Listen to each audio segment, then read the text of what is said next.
இன்றைய வசனம் தியானத்தின் தலைப்பு இயேசுவின் இரத்தத்தினாலே நீதிமான்களாக்கப்பட்டிருக்க. ரோமர் 5ஆம் அதிகாரம் 9ஆம் வசனம்.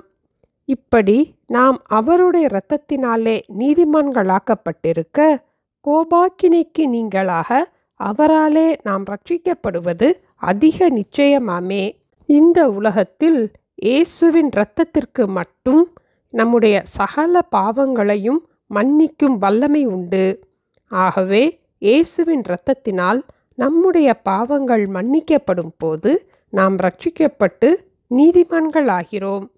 இயேசு நமக்கு தருகின்ற அவருடைய சந்தோஷத்தை, அவருடைய சமாதானத்தை, அவருடைய பாதுகாப்பை நாம் பெற்றுக்கொள்கிறோம். ஒவ்வொரு நாளும் பாவம் நிறைந்த இந்த உலகத்திலே நம்முடைய ரட்சிப்பை காத்து கொள்ள நாம் நீதிமான்களாயிருக்க பிரயாசப்படுகிறோம். இயேசு இந்த உலகத்திற்கு மீண்டும் வரும்போது நம்முடைய பாவ சுபாவம் நீங்கி அவராலே நாம் ரட்சிக்கப்படுவது அதிக நிச்சயம் என்று இந்த வசனத்தில் நாம் வாசித்தோம். இந்த உலகத்தை நியாயம் தீர்க்கிற நியாயாதிபதியாக இயேசு மீண்டும் வரும்போது நாம் இயேசுவின் இரத்தத்தினால் நீதிமான்களாக்கப்பட்டிருக்கிறபடியினால் கோபாக்கினைக்கு நாம் நீங்களாகிறோம். நோவா தன் காலத்தில் இருந்தவர்களுக்குள்ளே நீதிமானாயிருந்தான் என்று ஆதியாகமம் 6ஆம் அதிகாரத்தில் நாம் வாசிக்கிறோம்.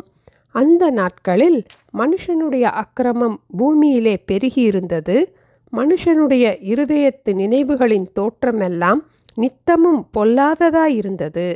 அப்பொழுது ஆண்டவர் பூமியை நியாயம் தீர்க்க ஜல பிரளயத்தை உண்டு பண்ணினார். அதிலே நோவாவின் குடும்பம் மட்டும் நீதிமான்களாக இருந்தபடியினால் அவர்கள் பாதுகாக்கப்பட்டார்கள்.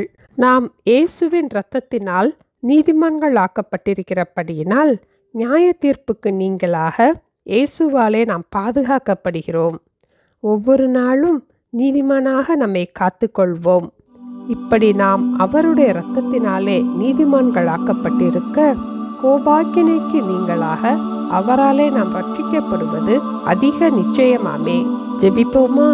எங்களை நேசிக்கிற எங்கள் அன்பின் ஆண்டவரே, நோவாவின் நாட்களில் நடந்தது போலவே இயேசு மீண்டும் இந்த உலகத்திற்கு வரும் நாட்களிலும் நடக்கும் என்ற வசனத்தின்படி பாவம் நிறைந்த இந்த உலகத்திலே ஒவ்வொரு நாளும் நாங்கள் நீதிமானாக ஜீவிக்க எங்களுக்கு கிருபை தர ஜெபிக்கிறோம் அப்பா.